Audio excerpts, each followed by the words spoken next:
Wildflower wood clip frame. Supplies needed: a wooden photo holder with peg, acrylic paints, foam brushes, 3 paint brushes, tracing paper, line drawings. Other supplies: cup for water, paper towels, a pencil or pen for tracing. Before you begin your project, take a look at the supplies.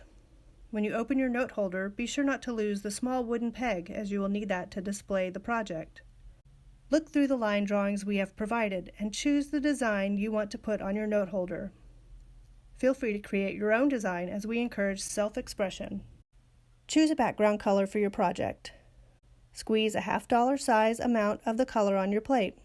Acrylic paint dries quickly, so please be conservative when squeezing paint from the tube. Using the foam brush, add a small amount of water to the brush, then dip the brush into the paint. Begin painting the wood surface. I'm painting my background blue. Add paint as needed to your plate. When you are done, clean your foam brush. The wood will absorb the paint quickly. Continue to paint as you get close to the metal clip, leaving a little gap of unpainted wood. Use a medium-sized paintbrush to finish the area around the metal clip. Clean your brush and allow the surface to dry. Choose a design. The design I've chosen is the wood rose. Fold the paper design over the edge of the board and slip the tracing paper dark side down between the design and the wood. Using the tracing paper and pencil, trace the design onto the painted surface. Hold the paper in place with one hand while you trace the design, checking occasionally to make sure you are applying enough pressure. Do you want the design to be on both sides of the board? I decided that I did, so I flipped the design over and traced it on the opposite side of my board. When you are through tracing, put the tracing paper away, as you can use it again for future projects. Keep the design at hand, as you can refer to it as you begin painting. I recommend you begin with the largest area first. In my example, it is white. I place a $half size amount of white on our plate. Use the largest brush to begin. Paint all of the areas on the design that is your main color. Acrylic paint can be transparent. Don't be frustrated if the first coat is not intense as you would like. You can go over the area again after it has dried.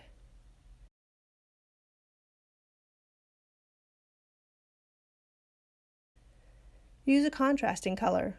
In my example, I use a tiny amount of brown and mix it with the white to create a tan, then paint around the center of the flower with the tan. What color is the center of your flower? Use the paint color out of the tube without mixing in any white. For my example, I used a dark brown.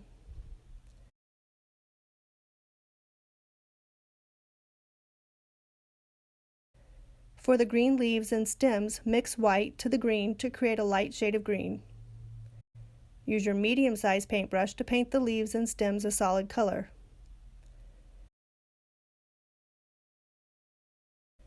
To add texture to my flower petals, I used a light orange. If you do not have a tube of orange in your paint set, you can make orange by mixing a tiny bit of red to yellow. Don't add too much red, as it can overpower the yellow. Using the medium-sized brush and looking at the design, add brush strokes of color to the flower petals. Use the same color in the center of your flower. Using the small brush, apply the green paint to add details to the stems and leaves. You're almost done. Hold your project at arm's length. Do you see any areas that need improvement? I felt mine was too orange, so I went over the petals again with white paint to tone down the orange. The final revision I made was to add more contrast to the leaves and stems by mixing white with the green.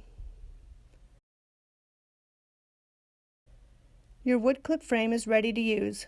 Place the peg into the hole in the back and display your beautiful project with pride.